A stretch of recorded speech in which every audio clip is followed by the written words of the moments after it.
मेरे प्यारे बच्चों, और एक बार आपके बीच में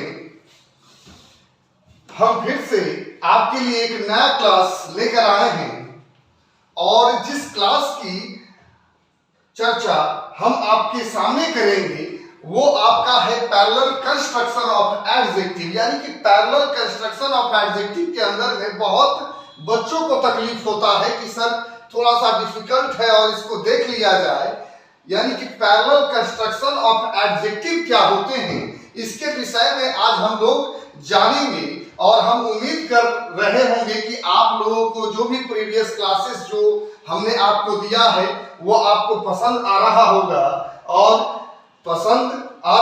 और यदि अगर दोस्तों अगर पसंद आते रहे तो ऐसे ही जैसे आप सपोर्ट करते आ रहे हैं उसी प्रकार से अपना सपोर्ट और प्यार हम पे बनाए रखते हैं कि हम आपको अच्छा से अच्छा कंटेंट हम आपके लिए हमेशा लाते रहें और उस पे मेहनत करते रहें, है ना।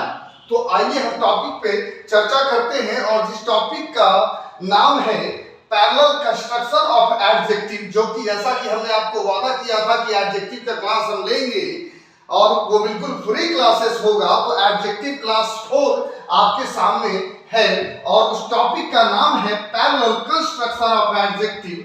यानी कि ये पैरेलल कंस्ट्रक्शन ऑफ एडजेक्टिव क्या होता है, हमको इसको जान लेना है।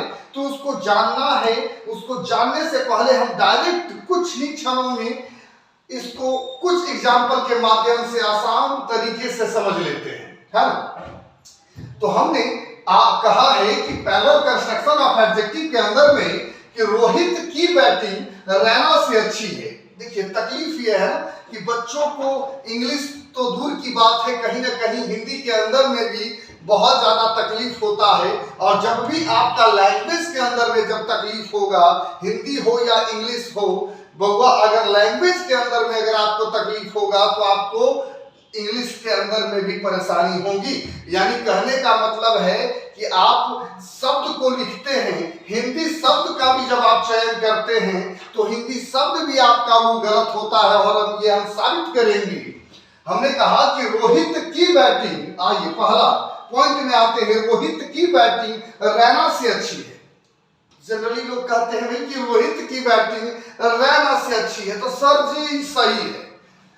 तो रोहित की बैटिंग रैना से अच्छी है और यहाँ पे हमने हेडिंग लिया है पैरेलल कंस्ट्रक्शन ऑफ एडजेक्टिव, यानी कि कंपैरिजन किया जा रहा है, कंपैरिजन किया जा रहा है। थोड़ा ध्यान से समझिएगा। और हमने आपको कहा कि रोहित की बैटिंग, हमने कहा कि रोहित की बैटिंग रैना से अच्छी है। अरे रोहित की बैटिंग रैना से अच्छी है। देखिए यहीं पे आप थोड़ा सा ध्यान लगाएंगे तो आपको स्टेटमेंट ये पता चलेगा कि सर जी ये गलत है। हमने कहा कि रोहित की बैटिंग, अरे रोहित की बैटिंग रैना से अच्छी है। अरे रोहित की बैटिंग की चर्चा रैना से हो सकती है या रैना की बैटिंग से हो सकती है, तो रैना की बैटिंग से हो सकती है। यानी कि ये स्टेटमेंट बिल्कुल गलत है। ये स्टेटमेंट जो है आपका बाबू बिल्कुल गलत है कि रोहित की बैटिंग रैना से अच्छी है, गलत है। ध्यान से, रोहित की बैटिंग रैना से अच्छी नहीं है, बल्कि रोहित की बैटिंग रैना की बैटिंग से अच्छी है। यानी कि रोहित की बैटिंग का कंपैरिजन रैना की बैटिंग से, अगर हमने कहा दिया सिंपली कि सचिन तेंदुलकर की, अरे भाई सचिन तेंदुलकर की बैटिंग, सचिन तेंदुलकर की बैटिंग गावस्कर से अच्छी है, तो ये बिल्कुल गलत है। सचिन तेंदुलकर की बैटिंग गावस्कर की बैटिंग से अच्छी है। तो यानी कि एग्जांपल में हम आते हैं और इंग्लिश लैंग्वेज के अंदर में आते हैं तो हमने कहा कि the batting of Rohit is better than Raina. थोड़ा सा ध्यान से सोचना है और ऊपर वाला जो स्टेटमेंट है वही शायद यह भी स्टेटमेंट है, थोड़ा चेक कर लेना है। और कह रहा है कि the batting of Rohit is better than Raina. फिर से तो वही बात हो गया कि रोहित की बैटिंग रैना से अच्छी है, तो ये इंग्लिश के अंदर में भी बुआ ये स्टेटमेंट यहाँ पे गलत है। और जब हम इसको इंप्रूव करेंगे तो हम इंग्लिश लैंग्वेज के अंदर में भी इंप्रूव जब करेंगे तो ये करेंगे कि the batting of Rohit is better than the batting of Raina. The batting of Rohit is better than the batting of Raina, और ये स्टेटमेंट बिल्कुल राइट हो जाएगा। जिस प्रकार से यह स्टेटमेंट राइट हो गया था, उसी प्रकार से कुछ शब्दों पे हमको और ध्यान देना है, क्योंकि आप जनरल कंपटीशन के स्टूडेंट हैं और सिंगुलर और प्लूरल का ज्ञान भी आपको होना बहुत ही ज्यादा जरूरी है। तो थोड़ा सा ध्यान दीजिएगा। The batting of Raina is, sorry, the batting of Rohit is, अब कहा जा रहा है रोहित इज। बैटिंग एक व्यक्ति की चर्चा हो रही है तो यहाँ पे हमने इसका प्रयोग किया, यानी सिंगुलर सेंटेंस है। The batting of Rohit is better than the batting of Raina, तो यहाँ पे भी इसका प्रयोग किए। तो ये स्टेटमेंट वेरीफाई करने के बाद में हमने कहा कि ये स्टेटमेंट बिल्कुल कंपैरिजन के माध्यम से बिल्कुल सही है। नेक्स्ट एग्जांपल में आते हैं और कहता है the dogs of the dog, ध्यान से देख लीजिएगा आप लोग बिल्कुल, the dogs of mister Kothari, the dogs of mister Kothari are better than mister Murari.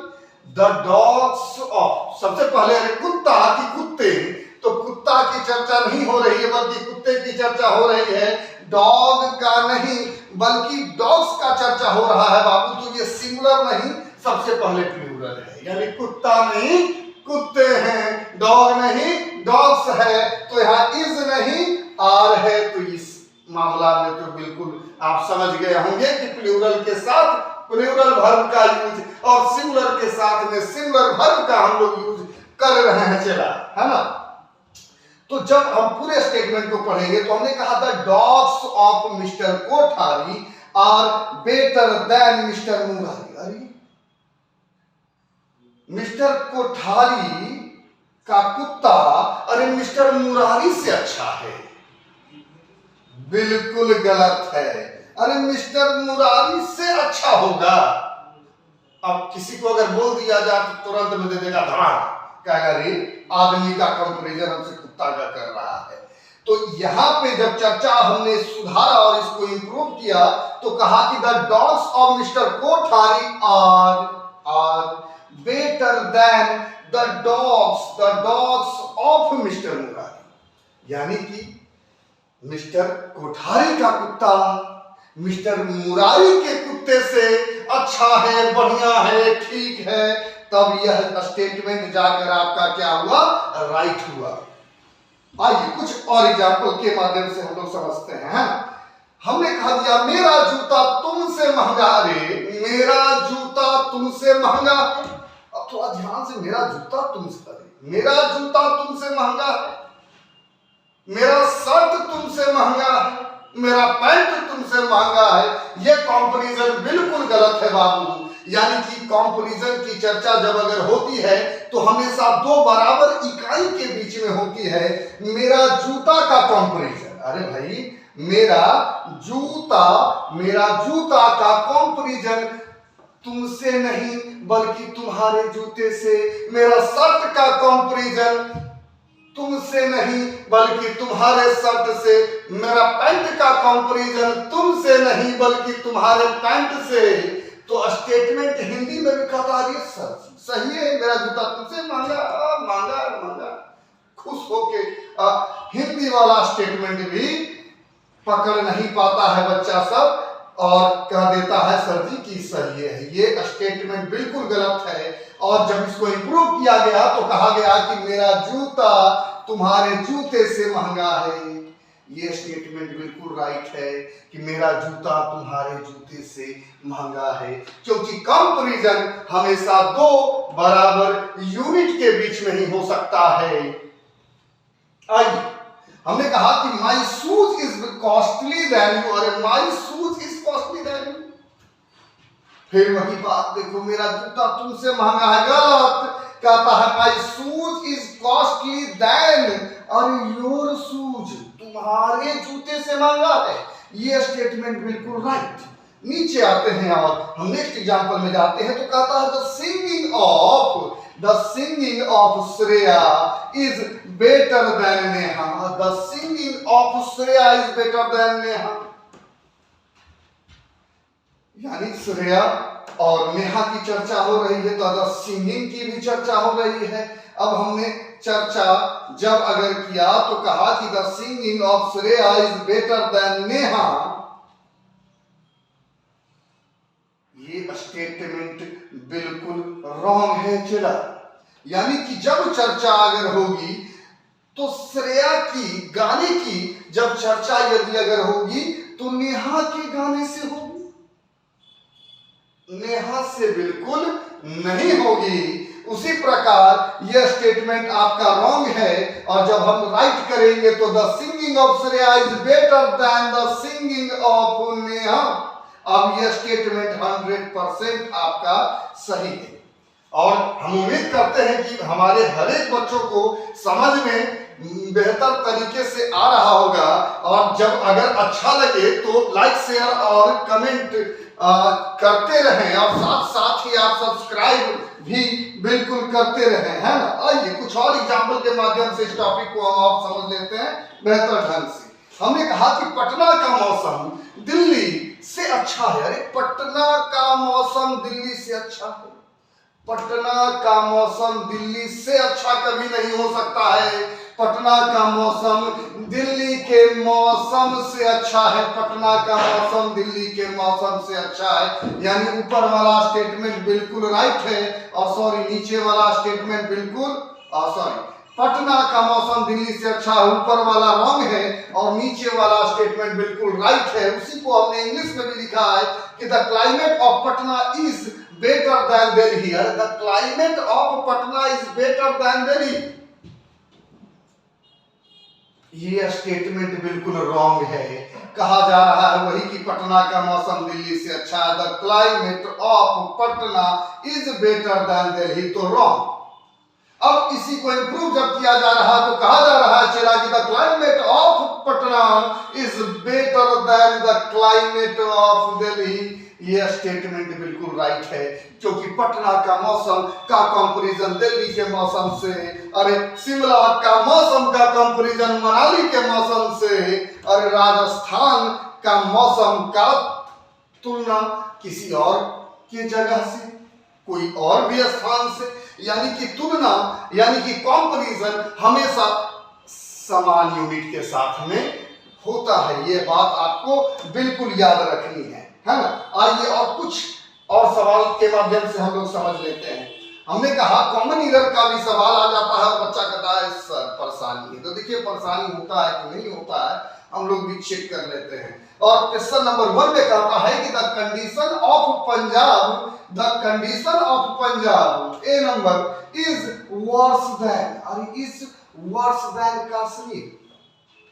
The condition of Punjab is worse than Kashmir in August. अब ध्यान से बच्चा देखिए कि the condition of Punjab is, अरे पंजाब एक तो इसके लिए हमने शब्द का प्रयोग किया is worse than, कहता है कश्मीर। तो थोड़ा सा ध्यान से देखने पे पता चलेगा कि the condition of Punjab is worse than, देखिए ए नंबर में कोई एरर नहीं है, बी नंबर में भी कोई एरर नहीं है। अब ध्यान से देखने पे पता चल रहा है और ध्यान से फिर से पढ़ने पे हमको पता चल रहा है कि the condition of Punjab is worse then, इस पोजीशन पे एरर है। द कंडीशन ऑफ कश्मीर, यानी कि the condition of Punjab is worse than Kashmir नहीं चला, the condition of Punjab is worse then the condition of Kashmir. ये देखिए थोड़ा सा डिफिकल्ट जरूर लगेगा, लेकिन अगर आपको वीडियोस डिफिकल्ट लगे तो आप एडजेक्टिव क्लास 1 2 3 और पीछे का प्रीवियस क्लास आप देखें और उसके बाद में आपको हर एक क्लास आसान लगेगा, ये हमारा वादा है। और जब हमसे आप 10 क्वेश्चंस यदि अगर पढ़ते हैं और इस कॉन्सेप्ट को यदि अगर आप फॉलो करते रहते हैं तो दुनिया का कोई भी किताब आप जनरल कंपटीशन का उठाइए और प्रैक्टिस कीजिए, कहीं से भी परेशानी बिल्कुल नहीं होगी, है ना।